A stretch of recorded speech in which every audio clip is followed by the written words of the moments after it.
Welcome to the Fit Strong Women Over 50 podcast, episode number 187.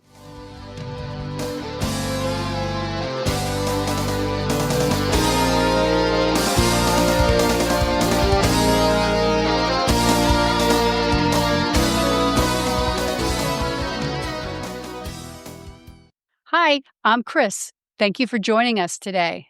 And I'm Jill. Chris and I are your hosts for this podcast and the founders of the Becoming Ellie community. We decided to name our community Becoming Ellie because Ellie was the Norse goddess of aging who beat Thor in a wrestling match. Jill and I thought, hey, we want to be like Ellie, fit and strong as we age. You can find out more about the Becoming Ellie community and this podcast at our website, becomingellie.com. Ellie is spelled E-L-L-I. Sign up for our newsletter while you're there. Today, we're talking with Dr. Lisa Moore about a topic that people have asked for quite a while, bone health. Let's go to the podcast. Today, we're diving into an important topic that affects so many women, bone health. Our guest is Dr. Lisa Moore, a doctor of physical therapy and the founder of Brick House Bones. Her mission is to help people with low bone density or osteoporosis rebuild confidence, strength, and resilience so they can keep doing the things they love with the people they love. Lisa is trained through BoneFit and the Institute of Clinical Excellence in Bone Health Exercise, and she combines the latest research with yoga and movement to help people strengthen their bones safely. She also offers a workshop called Journey to Fracture Proof that we'll hear more about later. Lisa, thank you so much for joining us today. Thank you for the invitation. I'm really thrilled to be here and to speak with you. We're so happy to have you. Yeah, so to start, what sparked your interest in physical therapy and what led you to specialize in bone health? Okay. What sparked my interest in physical therapy happened eons ago. As a young person, my father had multiple back injuries, back surgeries, and I used to try to help him feel better. And he gave me two choices. He said, you'd be a great physical therapist or you should be a nun. Oh my gosh. So I guess I looked at those two options and thought physical therapy sounded like a good path for me. So, and then, I did many, many things in my career, 30 years of being a physical therapist and continuing to learn and study all along the way. And in the last few years of my career, I worked primarily in cancer rehabilitation. And many of my clients were women who had had breast cancer. And women who've had breast cancer are particularly at risk for osteoporosis because of the treatments that they go through and their estrogen suppression that they may have as a continuing treatment later on. They were asking me for advice and I didn't know. That's the honest truth. I did not know the right way to guide them. I did not know how to tell them how heavy to lift or if they could safely lift. And I went on a mission to learn what I could. And in that time frame, I had my own DEXA scan because I became curious as I was learning about what the risk factors are and how important this is and why DEXA scans are recommended way too late. And I found out I had low bone density. So all the research was not just to benefit my clients, but myself. And the more I dug into it, the muddier the water was. And I'm like, if it's difficult for me to sort out, I can't imagine somebody getting this scary diagnosis term osteoporosis and trying to figure out what to do. So that was my mission, how to make this usable, user-friendly, less scary, and help give people their confidence back because hearing that word osteoporosis takes your confidence away in your body. Yeah. Sure. Man. Many of our listeners hear the terms osteoporosis and osteopenia. And can you maybe explain what those are, what the difference is, and who's most at risk? Sure. So in the definition, when you have a bone density scan, also called a DEXA, D-E-X-A scan, they're measuring how many standard deviations away from the norm somebody is on a scale. And that number the more negative it gets, just like a thermometer, the colder the temperature that gets, the more negative it is. Just like a thermometer, that tells you if there's less and less bone density. So when somebody gets to -1, that's the threshold for osteopenia. So that's the precursor to osteoporosis. That's a risk factor for a risk factor. It's like pre-diabetic. You're not there yet, but we're seeing warning signs that something's changing.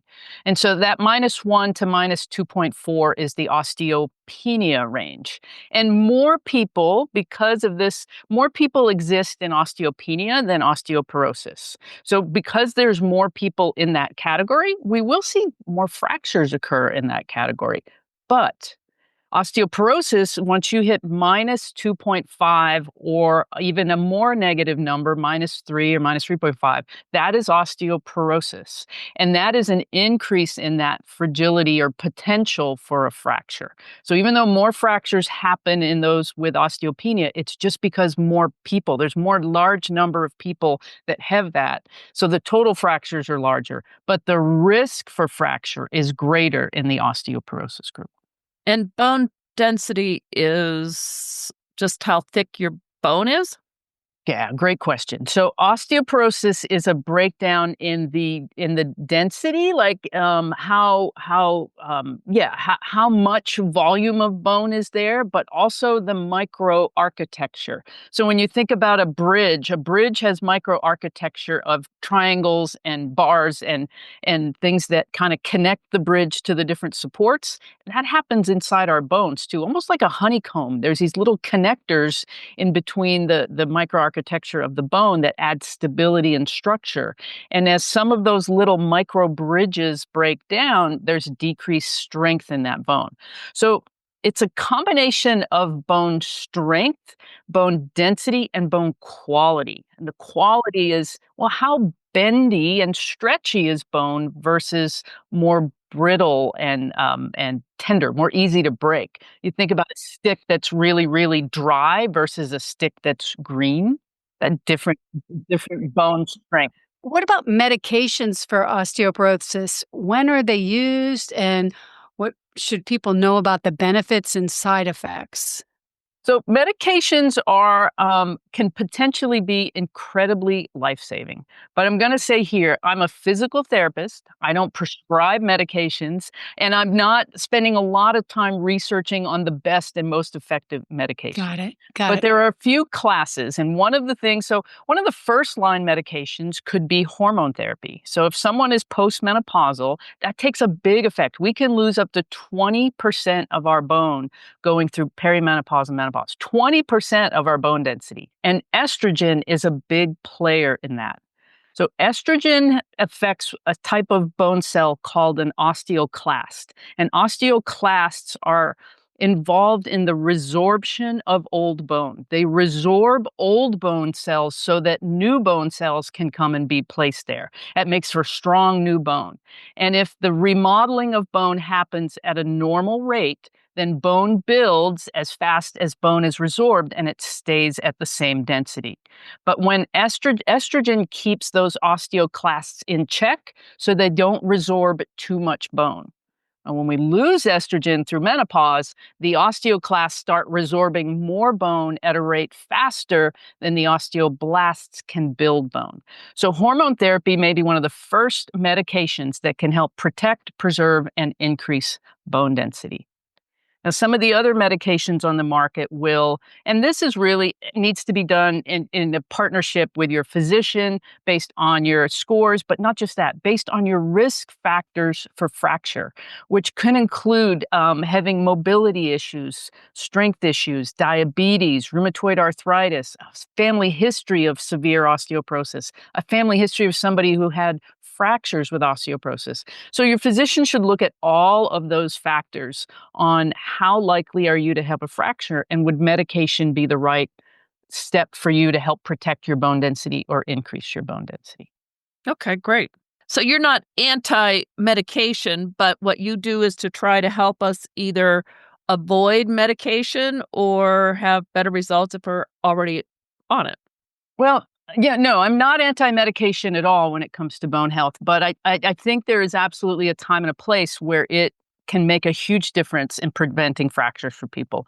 I think when we catch things early, we have a nice window of opportunity to create change without medications if possible. And for some people, that's just their choice. They don't want to go there. So I don't want to play pro or con when I know, well, everyone, whether they take medications or not, can benefit from exercise when it comes to fracture prevention. That's the number one goal to me is if somebody has a diagnosis of osteopenia or osteoporosis, if they never fracture, it doesn't have to change their life. Okay. Absolutely, the right exercise can help accomplish that. It's evidence-based and it's as effective as the medications at preventing fracture.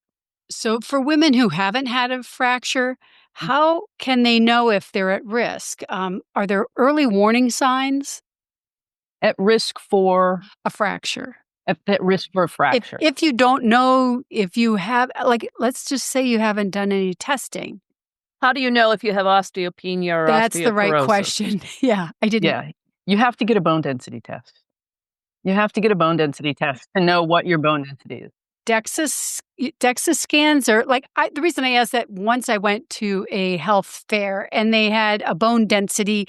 They had a little thing you put your ankle into, and then they give you a score. You remember that day, Jill? Oh, yeah. That was, We were walking around a health fair. Jill and I were walking around. That's not a DEXA scan? Well, yeah, it could have been a version of that, but those aren't considered, those just limited peripheral exams of wrist or ankle are not considered really reliable. So the standard DEXA usually involves one or both hips and then the lumbar spine.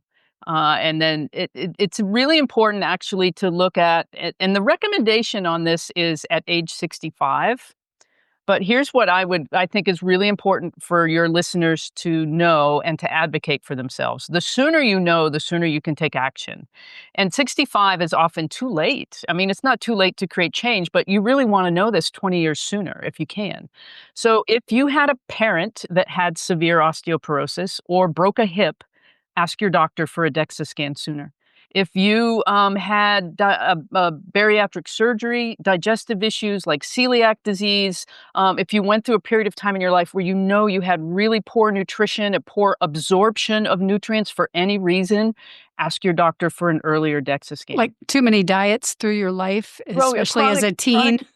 Chronic dieting or for whatever reason, lots of people have different digestive issues. They could just be non-celiac gluten sensitivity or irritable bowel syndrome or Crohn's disease. And this really affects our ability to build good bone. Or if we just, like I didn't have a great nutrition when I was a teenager and in my early 20s. So I know I impacted my ability to build the most bone I could back then. So if you have rheumatoid arthritis or any chronic inflammatory condition, it could be psoriatic arthritis or other signs, that can really put you at risk also. If you needed to take steroids like prednisone for long periods of time, not short doses, but for long periods of time throughout your life for other medical issues, you're at increased risk and you want to get a DEXA scan sooner. When you get that DEXA scan, it's important as you follow up. They typically do them every 2 years. That's when it's covered by insurance. You want to have it at the same machine. So you can't compare that one you got at the fair with a DEXA scan you get at a facility. Or if you go to a third facility the third time, you can't compare those two because of how they calibrate the machines. It's best to get it done at the same facility each time. And every 2 years, because I thought for some reason that the insurance thing was like every 5 years. So that's interesting. And they're not expensive. They're probably in the $200 range, depending on where you live. So some people do get them sooner because they want to know if they're effective, what they're doing, and their exercise is working. It's hard to get insurance companies to cover the DEXA scan unless you have a compelling reason to do it outside of their norm, like you're 65, so okay, we'll pay for it now. I'm sure you're correct. I just know that you're going to have to say you have to advocate for yourself. You really do. Just like I feel like getting one. No, absolutely. And that's why I mentioned some of those risk factors. That if you have that family history, that strong family history of osteoporosis or fractures, any of those prior like nutrition and digestion issues, medication issues, long-term thyroid use or hyperthyroid. Your physician's aware of these things that make you at increased risk for osteoporosis. They don't always know or remember to ask as part of that screening earlier than age 65. So if you bring it up, you can potentially get it covered if you have those up. Right. Yeah. I also know that because I have a relative who is a man and is diabetic, but he broke a hip, and his insurance company did not want to cover a scan. They had to argue to get it done, and he has osteoporosis. So, Yeah. but Diabetes is a risk factor also. Yeah. yeah. But at any rate, that's not to go on. But medicine is just such a wonderful thing to deal with sometimes. Well, it helps if you know things, and just that whole list of different situations that really helps. Yeah, that's us good. to understand. Appreciate that. Thank you. So let's talk about exercise and movement. Is it safe to exercise if you've been diagnosed with either osteoporosis or osteopenia? It is not only safe, it is imperative. Imperative. Okay. It is imperative. That's clear. Good. And it can be adapted to all levels of ability, even for someone that has already sustained a fracture, either in their spine or the hip. It can be adapted for all levels of ability. Exercise and strength training is protective against fracture, and it might even stabilize or increase your bone density. Okay, good. What types of exercise are most effective? So weight training, balance work, posture exercise, jumping? What what should we be doing? Yes, yes, yes. I love all those things you mentioned. So when we look at the guidelines for bone health exercise, and let's say we're talking about someone who doesn't have low bone density yet, but they want to protect their bone density. 100% full body strength training. And this can be at moderate or high intensity. You'll see a lot of information of you have to lift heavy. No, it's really wonderful if you want to lift heavy. So heavy weights and low repetitions, great, but you don't have to lift heavy. Moderate intensity exercise can be just as effective at preserving your muscle mass and protecting and preserving your bone density. So moderate intensity could be weights where you're working maybe 60 to 80% of your 1 rep max. So if you're rating your own effort on a scale of 0 to 10, then your effort's going to be about a 6 to an 8. You're doing repetitions in the 8 to 12 range, maybe Okay. 6 to 12 range. So that's moderate intensity. You always want to know that your effort was there, that you were fatigued at the end of your exercise session. That's where you really get the benefit. If you're lifting really light weights and you don't really even feel like you did anything at the end of your session, you're probably not getting as much from it as you would like to. So squat, push, pull, carry, hinge. Those 5 type of movements are movements that we want to train. We also want to work strength, power, posture, balance, and impact. So for somebody who's protecting their bones, those are all the strategies. Strength, full body, core, muscles of the spine. Power is being able to move quickly. So we lose that as we get older. We lose that ability to jump out of trouble if we need to step over a puddle, to run up the stairs. And we don't need to lose that if we train it. And power is more impact on our bones. So it's a great way to get impact and ground reaction forces on our bones. And then jumping is, yes, that's a form of impact training. And jumping is a huge stimulus to our bone. Now, not everybody can do jumping. Not everybody has happy knees and spines that like that. But arthritis is not a reason you can't. I have arthritis in my spine. I have been able to slowly work up to doing all kinds of jumping. It's just not a starting point. I don't start people with impact and jumping exercises. We build strength first and then slowly build that jump training in if it's in their wheelhouse and they're able to do it. Now, when we're talking about people that have osteoporosis, where I start, and what you said, Jill, was right on point. Posture. Postural exercises, exercises that target the muscles of the spine, that help us hold that upright posture and put us in better positions, are known to help be protective against spinal fractures for people with osteoporosis. They don't need to be difficult and they don't need to be strenuous to be effective. And we can do them sitting, lying down on your stomach, lying down on your back, or standing. They can be done in all different positions and for all levels of ability. So posture is one where I think anyone can start with posture exercise. Balance is 100% has to be a component of an osteoporosis bone health program because most fractures, 80 to 90% of fractures, are caused by a fall, whether in the home or in the community. That's a huge number. And if you can only pull one lever to try to improve and decrease your risk of fracture, work on balance. You can do, targeted balance exercises. You can do Tai Chi. You can work some yoga as long as we're doing one of our safe osteoporosis safe movements. Any kind of balance exercises are going to help reduce your risk. Or strategies, home safety strategies, using a handrail, picking up clutter that may be in your home, making sure you have good footwear. So fall prevention strategies are a huge, huge part of that. And then for anyone with osteoporosis, and I have many, many clients that have osteoporosis, we do strength training. We do squats. We do shoulder presses. We do deadlifts. We do step ups. We do cores, plank exercises, all of those things because they want to stay active. They want to play with their grandchildren. They want to go hike the mountains in Greece. They want to go whitewater rafting. They still want to play. And that's, to me, the most important mission is that we still live this big, bold, brave life confidently, that we have the strength that we need to maintain those things that we enjoy, right? Yeah. That's right. Yeah. Though I wish someone would say we shouldn't do squats, but okay. It's not going to happen, Jill. Everybody says that. I know. I just keep hoping. Squats and push-ups, the two most difficult, or Yeah. well, maybe mountain climbers. I don't know. Push-ups are overrated, I think, actually. Yeah, yeah.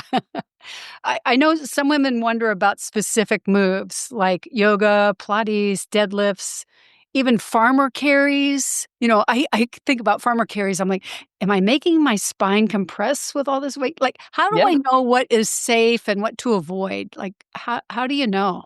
Well, there are just a few particular movements that are precautions for people with low bone density. One is we avoid rounding our spine, such as bending over with a flexed or rounded spine repeatedly. So occasionally bending over, just don't freak out, but repeatedly bending over, as in doing yoga and doing repeated forward folds or seated forward folds where we're continually flexing the spine, would be a contraindication just because it's adding some forced flexion on the spine. Same thing with sit-ups, crunches, pelvic tilts, things that flex and round where we're squeezing the spine in a rounded position. So we avoid that and we just work different strategies. So instead of me bending over to pull a weeds by bending at the back, I get down on one knee and hinge at my hip. So we teach a hip hinging strategy versus a just spine bending strategy. When it comes to the other precaution, so flexion and especially lifting with a rounded back, especially that middle or thoracic spine, we have to pay attention there. That's a risk of over compressing the spine. Twisting is the other precaution. And so our spines need to be able to move. I'm showing you guys. I know the listeners can't see me, but you can rotate your spine. That is fine. We are allowed to rotate, but we don't want to do forceful, repeated rotation to the end of our range of motion. We don't want to take it all the way to the end and really try to force it a little further. And we don't want to do forceful twisting with a load or resistance, such as we're reaching across our body in an opposite position, trying to pull a door open. So that would be pulling from a twisted position, would be vulnerable. But again, we're not avoiding all twisting, but just we're avoiding repetitive twisting or twisting with a lot of load. Like the medicine ball exercise, Russian twists, we don't do those in general. Or some of the twisting binds in yoga, we're just more mindful and slow without taking those to the end or forcing them. There's several poses in yoga that we modify. When we look at cat and cow, we modify cat to not have that excessive rounding. We just go to a neutral or flat back, and then we allow cow because the extension of the spine, like in cobra or up dog, is beneficial and supportive of posture. So now to circle back to how does that integrate into a farmer's carry? Well, we know that load on the bones can stimulate them to be stronger, but we want that load to happen in a proper position. So if you pick up your weights correctly, you squat down and grab your kettlebells and you stand up tall with your shoulders back and your heart up. So we have a good normal, yeah, good job. I see you guys doing it right now. You have this. I bet all our listeners did too.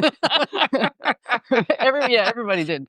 You have this normal alignment while you're carrying that load. So it's distributed in a way that our bodies are designed to carry it. Now, I'm sure you've seen somebody in the gym or working out or even just in life, gardening or whatever, carrying one heavy bucket on one side, all tilted over to that side. That would be the incorrect way to do that.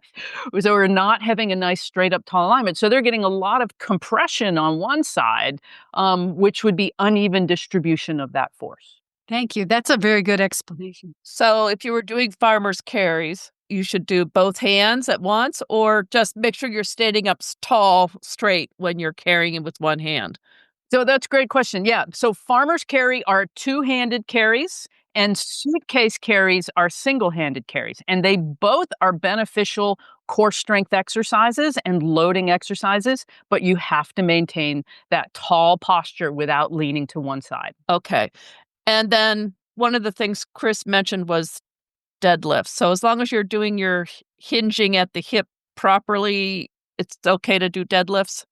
Deadlifts get a bad reputation, and They it do, but I really like doing them, disturbs. so I want you to say it's okay. They are okay, and so I like to rephrase them to a hip hinge. A hip hinge is a deadlift, so it's the same thing. It's a hinging motion at the hips and knees, keeping a long spine. And if done correctly, these are a wonderful way to balance squats, which are more front body building exercises, with back body building exercises, glutes and hamstrings, because we want that balance and strength from front to back. And hip hinging or deadlifts are also going to strengthen the back. And this is the proper way we should be lifting. Lifting our sack of potatoes, lifting our yard materials, lifting our grandchildren. We should be hinging and lifting in this manner.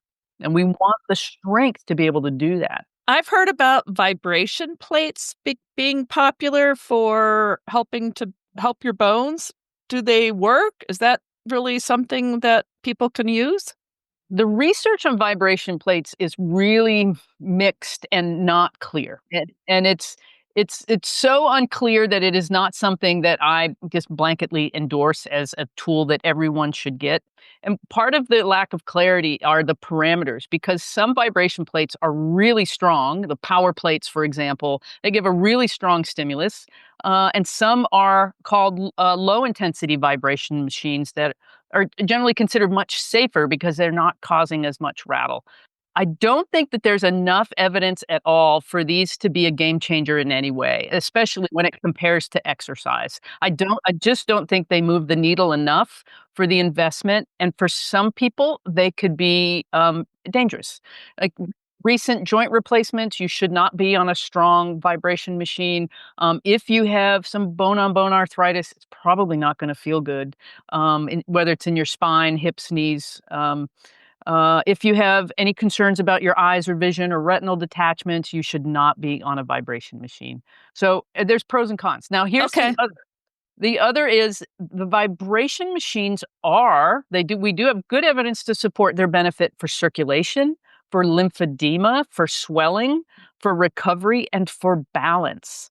So they can be beneficial tool for balance. So the goal for use, if your goal isn't, I want to increase my bone density, but I want to see if I can use this tool to help increase my balance, then yes, it could be beneficial as part of a comprehensive program.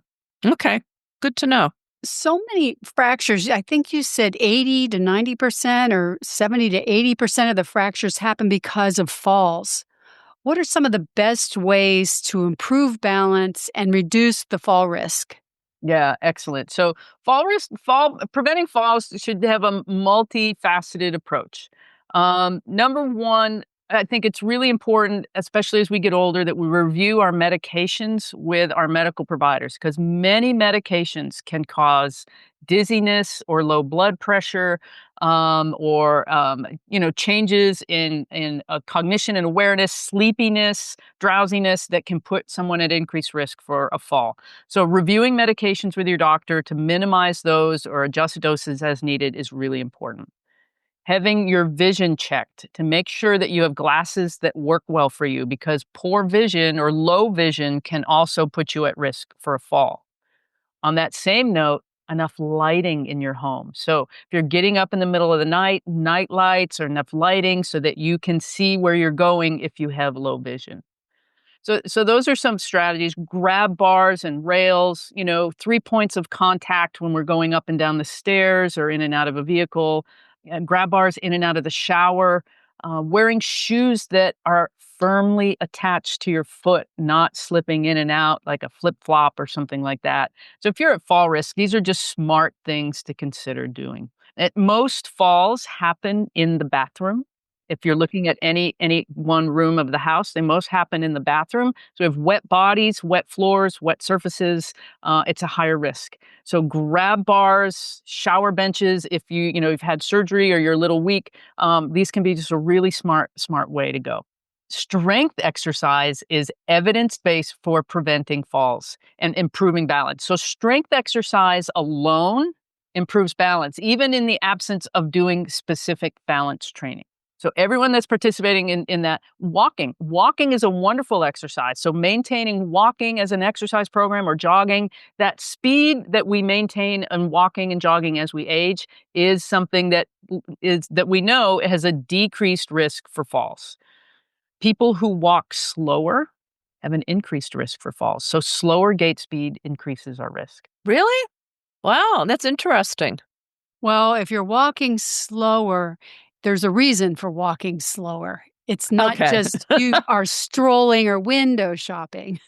Yeah, it's losing that ability. Yeah, Okay. yeah. All It's right. not just walking slow that makes you fall. It's the reason why you're walking Right. slowly. They're losing strength, losing power. People who are slower walkers because they can't walk faster have an increased risk for falls. So if you build muscle, the muscle helps protect your bone. Mhm. So if you were to fall, if you have a lot of muscle, you would be in better possible outcomes than if you don't have the muscle. Yeah, so muscle helps build strength exercise helps bone quality, so that bendy versus breaky ability. Also, you're like just visualize just a little more cushion if you have a fall. But strength also can prevent that fall from happening in the first place because you have enough strength in your leg to put your foot where you need it as you're beginning to feel that loss of balance. And that is to go back to the previous question, that's dynamic balance training. So balance training is a strategy for preventing falls, and balance training can be static, such as I'm just going to stand on one foot. Static balance. That's a base to get, but that is not enough because we don't fall just standing still. We fall when we're moving. We fall when we're stepping over an object. We fall when we're walking one direction and we turn to look the other direction. We fall when we're distracted or we're moving too quickly or we didn't pick our feet up or we didn't see the step. So, training dynamic balance, which means balance while performing other movements, either with our eyes, our head, or our arms, or our other leg, stepping over obstacles, moving in different directions, moving at different speeds, is an excellent strategy for preventing falls. And is there a posture or core strengthening exercise that we can do at home that you recommend?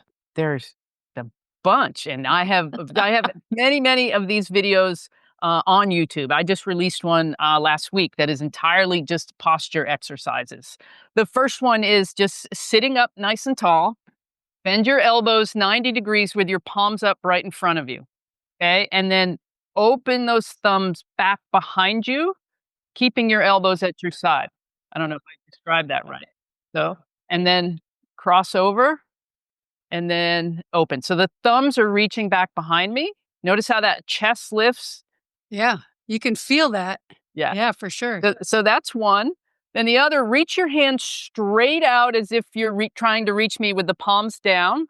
And then as you bring your hands back behind you into this W position. Unfortunately, your listeners can't see this. But this is what I call a W stretch.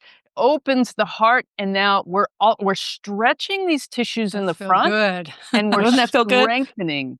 We're strengthening the tissues in the back. So This is my posture is a combination. anti-computer stretch Yes. because I spend too much time at the computer hunched.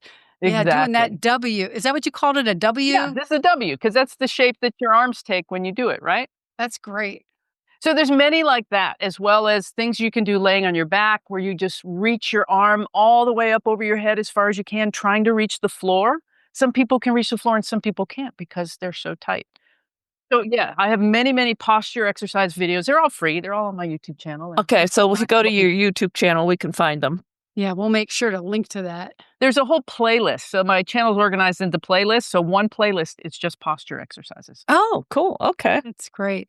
Well, let's shift gears a little bit and talk about food. I love food. What Oh, yeah, don't we role all? does nutrition, specifically the foods that we eat, play in the maintaining or even improving the bone density? Yeah, nutrition's really important. If you're trying to build a house and you want that house to be resistant to storms and hurricanes and tornadoes, well, you better build it strong, right? You want all the 2x4s and you want good nails and you want good siding. Well, it's the same thing with our bones. If we don't have the right materials for the bone to build strong, and that material is in the nutrition that we feed our bodies. So without the right nutrition, we can't build muscle, bone, nerve, skin, hair, all of it, right? So bone particularly, and really when I talk about this, it's bone and muscle. Muscle and bone are very linked together in how they take care of each other and support each other. If one is not doing well, the other's not doing well either. So they're really two branches on the same tree. Number one, we look at, are you getting enough calories? We can't be trying to undernourish and underfuel ourselves, especially if we're active in lifting weights. So we have to get enough nourishment in there. And is enough of it protein? I see recommendations all over the map on protein. So I find it's really difficult for people to find out what to do. And I like Dr. Stuart Phillips. He's in Canada. I believe he's at McMaster's University. He's a PhD exercise physiologist, researcher. He just tells it like it is on the research. And I love his information and guidelines. He's got nothing to sell or push. It's just good information. So I go by the 1.2 to 1.6 grams per kilogram of body weight. That's my recommendation on protein per day. I don't really care if somebody gets a lot at one meal and a little at another meal. I just want to know that you're getting enough each day, especially for someone who's exercising. I find if we make it too complicated, people just give up. It's like too much to keep track of, right? So, calculate your kilograms and body weight. It's easy. Your phone will do it for you. Just Google pounds to kilograms and you'll have it done just like that. And then multiply that by 1.2. And that's your low end goal for the day. Then take that same number of kilograms and multiply by 1.6, and that's your high-end goal for the day. And if you're in that range, you're probably going to get what you need, whatever source of protein you like. And then the next is calcium. And then for those of us over 50, we need 1,200 milligrams of calcium per day, and it is best to get it through food, not through supplements. So this could be dairy if you can tolerate dairy, okay. It can be lots of green leafy vegetables.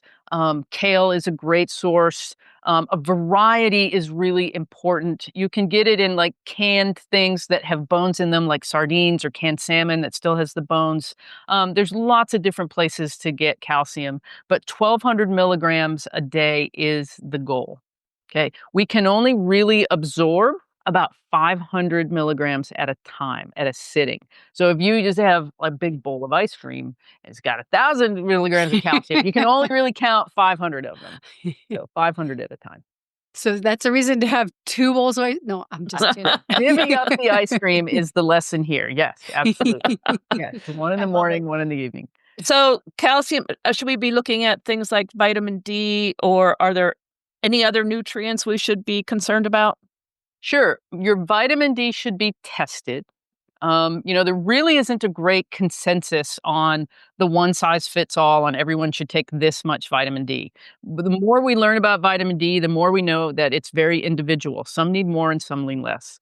But what you should know is that vitamin D is really vulnerable to inflammation.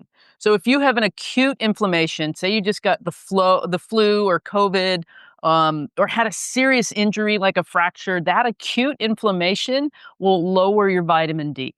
So inflammation affects vitamin D a lot.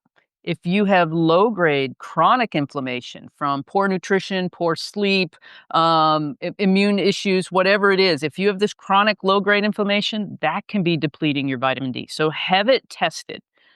We want it in the sweet spot of about 45 to 55 nanomoles per milliliter, nanograms per milliliter. We want 45 to 55 is a sweet spot. Too little limits our ability to absorb calcium, and too much can impact it also. So we want it right there in the middle, and you have to have it tested. And then your doctor or provider can help you know how much to take. Generally, 1,000 to 2,000 is considered safe. This is what I heard from the physicians at the Bone Health and Osteoporosis Conference in DC a year and a half ago.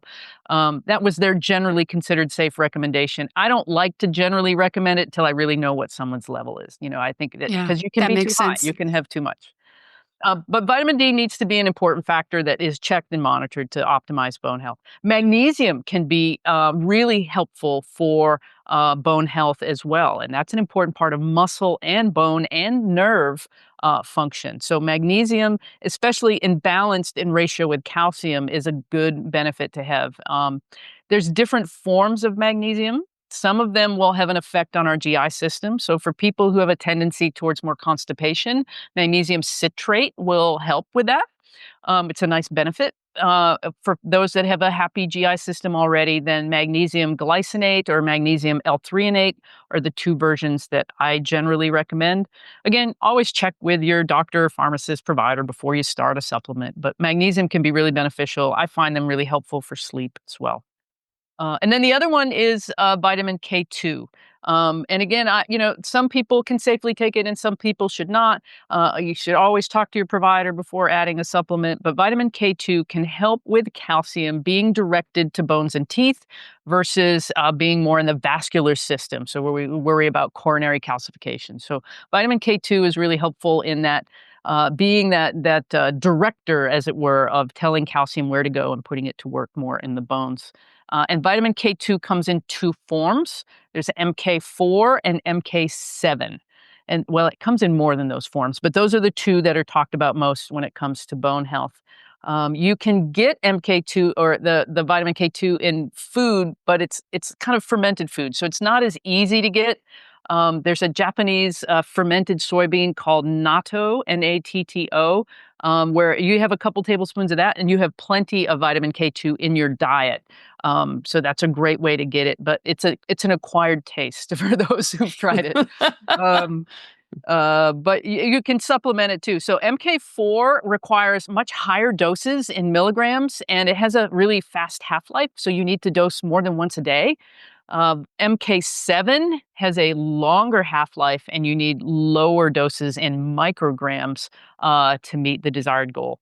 I've seen studies that say anywhere from 100 to 200 micrograms per day. And we check with your doctor or check with your nutritionist based on how much you're getting in your food and what you might need beyond that.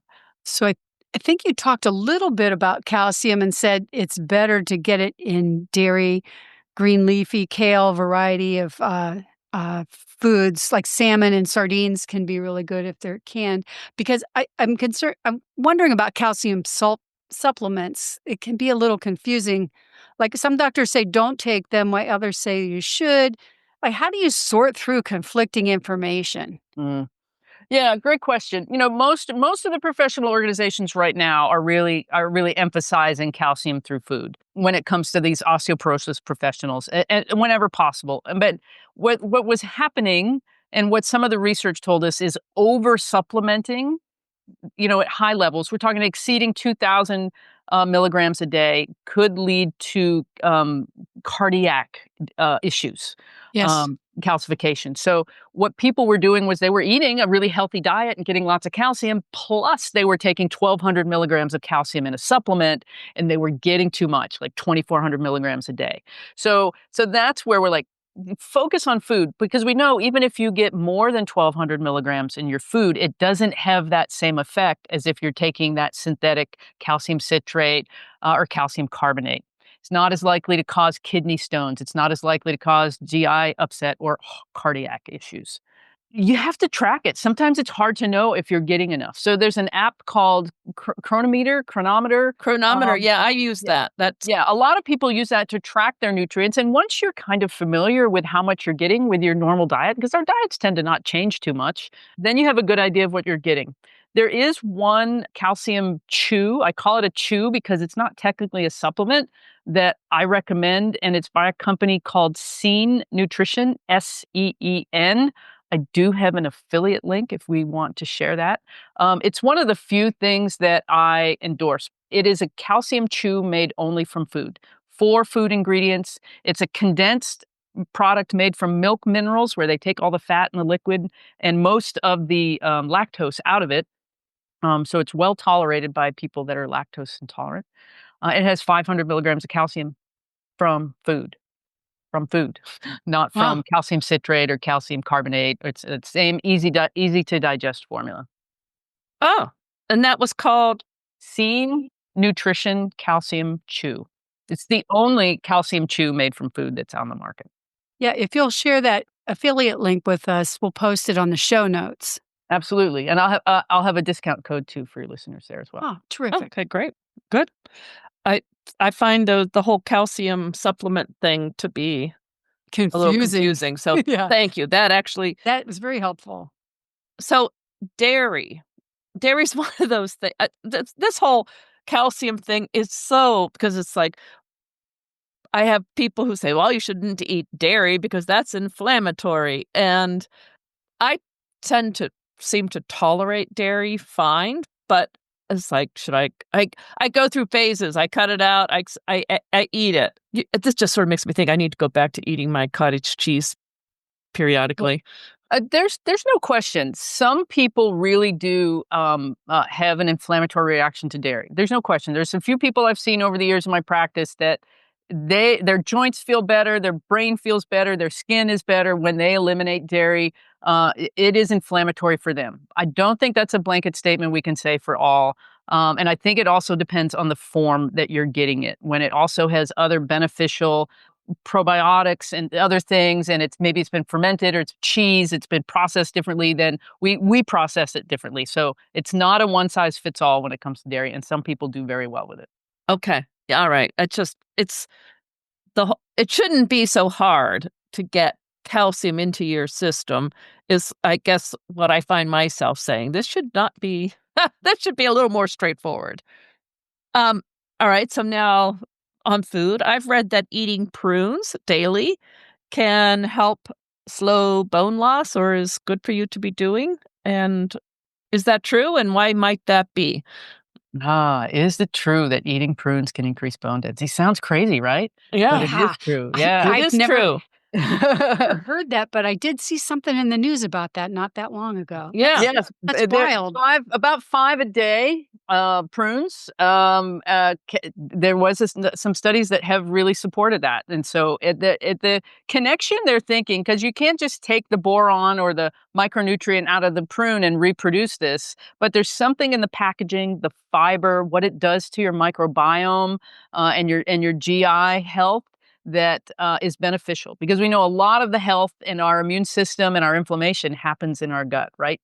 So I think that is what they're finding in the benefits of prunes for our gut health has a downstream positive effect on our bones as well. And they need to be prunes, not like plums.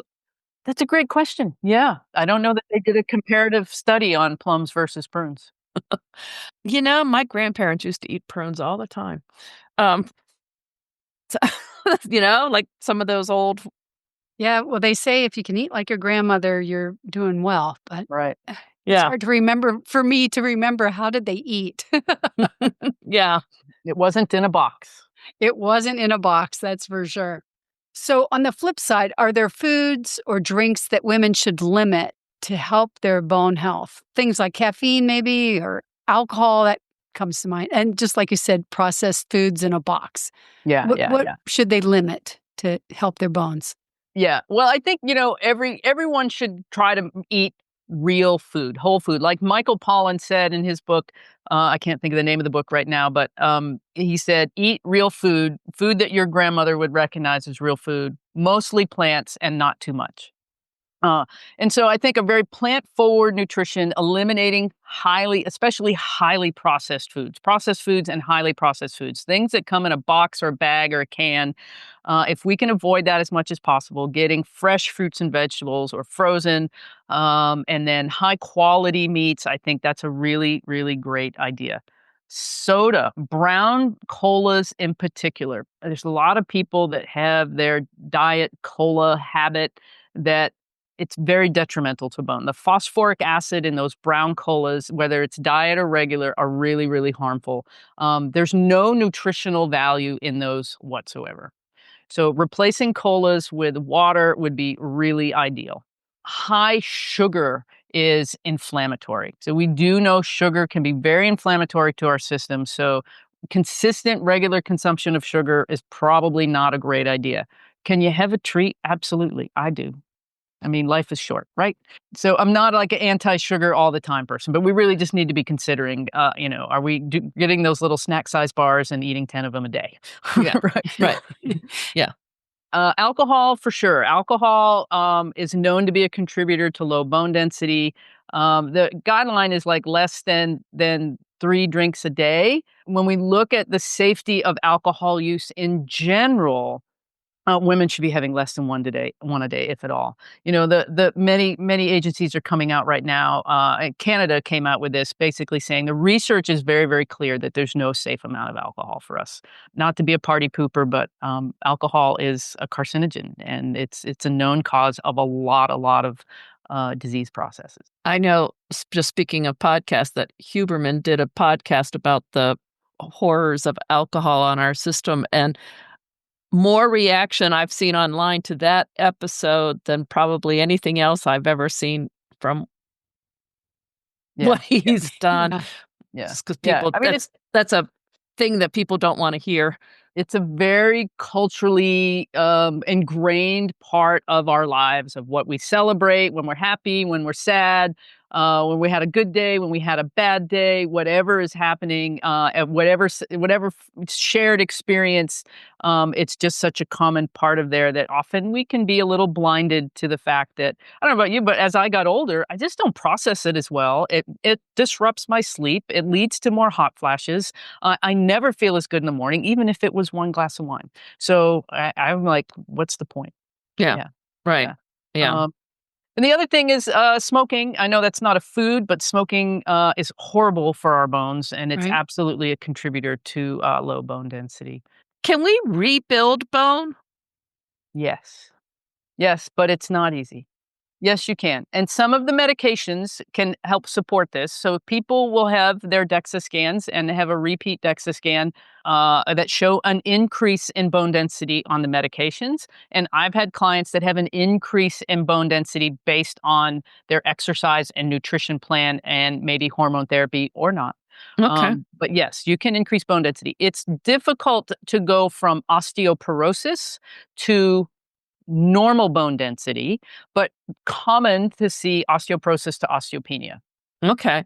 And can you go from osteopenia to healthy?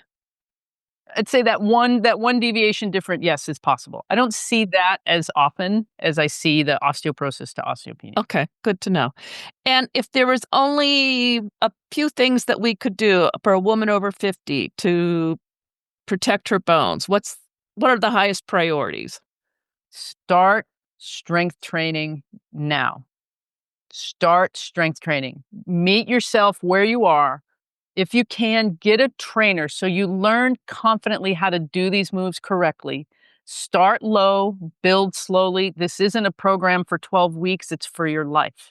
Start strength training of what you enjoy. You'll be surprised how you enjoy it. And feeling strong, nothing makes you feel younger than feeling strong. I promise you that. And to be able to do things that kids 20 years younger than you are doing is going to make you feel so good. But that strength training, even if it's just 2 days a week, will transform your future. I guarantee it. That's powerful. Thank you. That's great. Do you have a favorite success story of someone that you've helped, someone you know that who turned her bone health around through exercise and strength training, lifestyle changes? Oh gosh, I have You lots probably of have them. so many. Yeah, I have lots of them, but probably my favorite, is a client in her 50s, who was a breast cancer survivor and needed to take these medications called aromatase inhibitors that make it really, really hard to build bone, and they're very much at risk for osteoporosis. And every physician and oncologist want them to be on bone building medications to help protect them. Because not only does the medication help protect from osteoporosis, but strong, denser bones help protect from recurrence of cancer. But this client did not want to take the medications. There were side effects and risk, and she wanted to see if she could avoid the medications. And she told her doctor she promised she'd work for a year to see if she could make a change, and she did. She did a wonderful job with her exercise, her nutrition. She was diligent. She even had a few different setbacks during that time, but battled back and was able to really preserve and protect her bone density. And her doctor was really pleased, and she did not need to go on the medications. And she continues this day to do this type of activity as she looks, in the next 5, 10, and 20 years ahead of her strength and her bone density. So this has been such a helpful conversation. Thank you. Before we wrap up, what's the biggest myth about bone health that you'd like to bust? That walking is enough to do. So I've heard many people say, "Oh, my doctor said just to keep walking." Walking is wonderful exercise. It's not enough. Okay. Yeah, Walking is good, but not enough. not enough. Start strength And training now. and you said it because you asked the question in the beginning: is it safe for someone with osteoporosis to do strength training exercise? And that answer is yes. And a lot, it is a myth that people think you can't do that you can't lift more than 5 pounds, or you can't ever bend over, or you can't engage in the active life you used to live. Yeah. Would you tell us a little bit about your 90-minute program, Journey to Fracture Proof? I saw that on your website. Yeah, thank you for asking. So that is a recorded webinar that I did. I'm going to refresh it again this fall, but it's really breaking down the questions that I had when I got my osteopenia diagnosis, trying to figure out, what do I need to do? Why does this matter in my life? What are the best strategies? What do I need to eat? How do I need to take supplements? What kind of exercises and movements matter the most? And I go through every facet of it. I go through some of the research, like the Lift More trial. I go through recommendations by the American Physical Therapy Association for geriatrics, and I really break it all down in a really easy to understand manner, so that people typically leave that workshop feeling like they know what they can do. They can know what action steps they can take to build their strength. And I give demonstrations of, well, this is a pulling exercise. Here's how a beginner could do it. Here's how an intermediate, and here's how an advanced person could do it. Here's an exercise to strengthen your back, like a hip hinge. And I show what a beginner should do, and then how advanced people can do deadlifts. So I try to break it down for all levels, including impact and power and balance and posture. That's why it's 90 minutes long, is it just has a lot of information and examples in there. But I think people move on from that workshop knowing that they've got the tools to succeed and step forward with their exercise, whether they share that with their personal trainer, and then they're on the right track because they know what to avoid as well. So finally, where can our listeners go to learn more about you and to connect with you? Oh, wonderful. Thank you. So I do have a website. It's drlisamooredpt.com. drlisamooredpt.com. I also have my clinic website is strongbonespt.com. And then I'm on YouTube. Look up Lisa Moore or Dr. Lisa Moore DPT on YouTube. That's Dr. Lisa Moore DPT on YouTube, and Instagram, same handle, and Facebook. I have a private Facebook group for people where I share lots of this information. And if anyone has concerns about their bone health or just want to protect their bone health, they're more than welcome to come join the Facebook group too. Do you work with people in your clinic remotely? Yeah, that's my full-time mission of what I do in the clinic. So I try to share lots of free resources and education. Like on YouTube, I have a free foundations program, so a beginner could just hop on there and go, because I think everyone should have access to this. But for a lot of people, they really need guidance because maybe they had a hip replacement, or maybe they have a back issue, or maybe they had surgery, and they don't know, they don't want to proceed without somebody checking and looking at them. And especially if anyone's had a fracture, they need to work one on one with a professional. So that's what I do. Yeah, both in the clinic and virtually. I do bone health coaching on the right exercises for that person in that situation. Oh, that's wonderful. That's great. Chris is going to put all those links in the show notes so that people can find them easily. Thank you so much. Yeah, it's been great having you with us today. I really learned a lot. I appreciate it so much. Oh, well, I'm happy to share. I really welcome, I'm so grateful that you had me on. And, the more people that know, the better. That's really part of my mission, is just creating this education and knowledge so we can all grow old confidently, right? Right. And as I told you when we first met, that I've been really excited about having somebody on the podcast who could talk about bone. So that, I mean, it's something that affects all of us, everyone. So it's just so delighted that you've been with us today. Thanks. And thanks for what you guys both do to help kind of promote health and fitness for women everywhere. Really. Thanks. Okay. Thank you Well, for thank sharing. you. All right. Well, thanks for doing this, and we'll talk again soon. Yep. Bye-bye. Bye. I've been wanting to talk with someone about bone health for a long time, and I really learned a lot from this. Lisa was so informative. Yes. I- Yes. I was interested in, I need to check out the yoga poses that she was saying she doesn't suggest for everyone, the forward folds and all of that. I had never thought about yoga having poses that might be problematic at times. Yeah. Yeah. I've thought of like when you bend down and do ragdoll and you kind of swing from side to side. That doesn't feel like it used to. And, I think that might be one. So that's a good idea. Yeah. There's a lot of things to think about with this. I like that she talked about calcium because, well, I did a calcium score test one time, to see uh, how much calcium and plaque has built up or that type of thing. And so I've always wondered about eating calcium and then how does that affect your heart and things like that. So I really like what she had to say about recommending real food instead of supplements for calcium. That was interesting. Yeah. I had a doctor, good while ago now, who said, don't take calcium supplements. And she said, I imagine in the future, no one will be recommending calcium supplements. Yeah. But then my current doctor said, you need to take some calcium supplements. Well, I don't think it's spread to all the doctors yet. Well, so I discussed it with her. And so what I sort of came up with was sort of what Lisa was talking about, is that I try to get it through my food, but I know I don't get enough. So I take like half doses at a time of supplement. I try to keep it at something that my body can actually use in one dose. I liked how she said about eating the fish that is canned that has bones in it. That was interesting. I never even thought of that. That makes sense.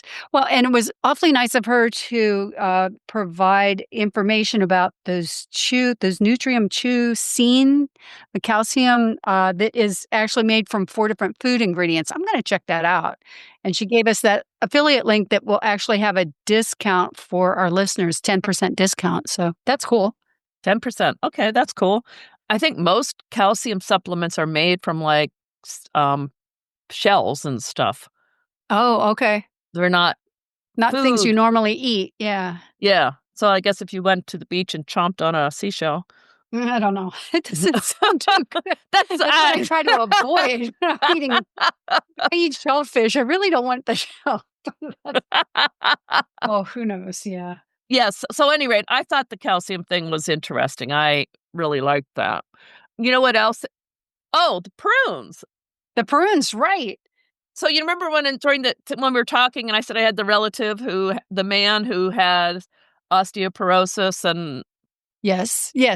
he went to see the bone doctor recently, and the doctor said he was doing everything he should be doing except he needed to add prunes into his diet.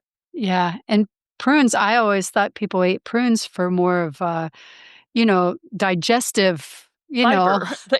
Fiber. Right, the gut health kind of thing, but hey, the microbiome it goes to more things than you realize, I guess, It really is amazing, but I don't know what it is about prunes, but I've now heard that several times, so, yeah, that's funny. But Yeah, yeah, well, there was a study that came out about it not that long ago, but I don't know, there's so many studies out there. I know. So, but at any rate, well, if your regular old doctor in Ohio is recommending that you eat prunes, that study has rippled through Right, medical right, exactly. community, whatever. You know what else? What else that If when we were talking about muscles and falling and all that, made me think about, do you remember Susan Salinger? We talked to her Yes, a long in time a ago. long It's been time, a while. 2023, and I looked it up, episode 138.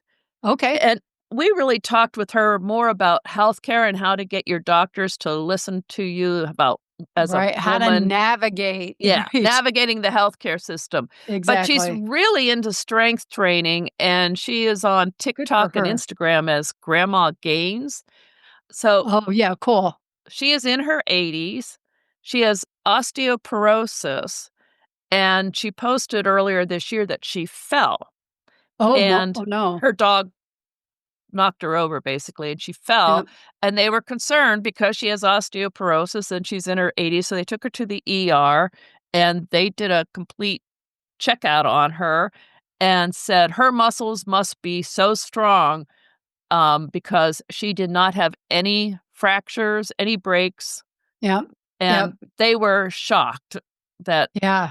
she had fallen and was in good shape, was okay. When she was talking about falling and how your muscles protect you, I thought of the time I was skiing, and I'm skiing along and thinking, "Oh, I'm doing great, I'm doing great," and then I caught a tip, and I went from going pretty fast in completely upside down, and I hit on my left shoulder, all of my weight, boom, on my left shoulder, and I thought, "Man, I'm glad I've been working out." Because, yeah, it hurt, it was sore, but there was no damage, and I know if I hadn't been doing weight training, that would not have been the case. Yeah. When you're zooming along and all of a sudden you're upside down on one spot.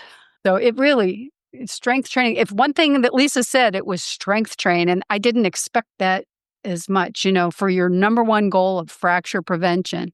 Yeah. That's really interesting. And it's strength training. It's not just exercise. It was Right. building Yeah. that muscle. Well, we get so caught up in cardio. I mean, cardio feels good with all the endorphins and everything. We get so caught up in cardio, it's easy to forget that strength training is really important as we age. Really important. And she did say, and I like this, was that walking is not enough. Right. Oh, My sure. mother when I took up running, my mother was really against it for some reason. That really bothered her. And she kept saying, walking is enough. That's okay. Just walk. And Yeah. Well, walking and running, you need strength training, but your mom wasn't saying strength training. no, I know. She was just basically saying, don't do that. You're doing too much. But Yeah. I don't know. It was obviously, that's a totally different conversation. But Yeah. but when she said it, my mother's voice was in my head. Yeah, that walking is not enough, Yeah. right? Yeah. Exactly. You really have to do the strength training. And it doesn't have to be killer strength training. That was the other Right. thing. It can be. Moderate, but consistent. It's key. I also was really happy to hear I can still do my deadlifts. Well, yeah, not a rounded back, Right. right? I think Right. that's what I got out of it. Yes. Make But you sure aren't you're supposed to do using a. good form. Right. Yeah, of You aren't course you're not supposed to supposed do to do deadlift with a rounded back anyway. No. So, Right, but that's what's popped in my head. yes. Good form is the key. And I'll tell you, I found her on Facebook because it just kept popping up over and over in my feed. She does a ton of videos, and you can learn so much just by following her group on Facebook. It's amazing. Or Instagram. And She's she on has all Instagram those too. YouTube videos that are Oh, she free. does. Huge presence on YouTube. And I love how she has playlists on a certain subject. Yeah. So, Yeah. I was very on good. her YouTube channel and lots of great information there. Yeah. Yeah. Things to do. You could just start your training with that. She's very generous with her information. Yes. Very generous with it, which is great.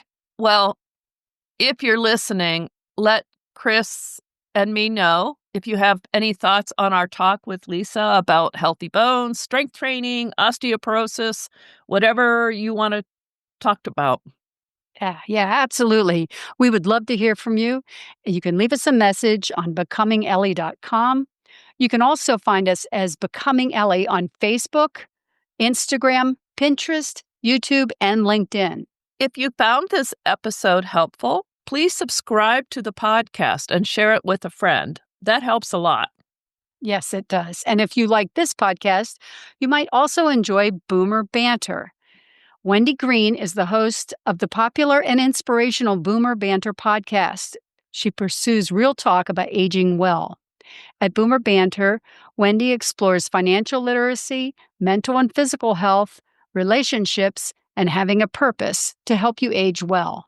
Listen to her podcast at her website, heyboomer.biz. That's HEY boomer, one word, .biz, B-I-Z.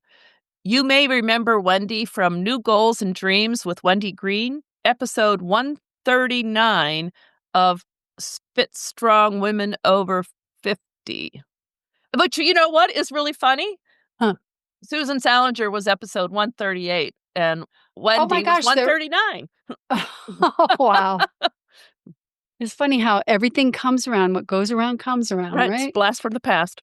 Well, it was great talking with you today, Jill. I'm looking forward to our next episode of the Fit Strong Women Over 50 podcast. I am too. See you next time. Bye-bye. Bye.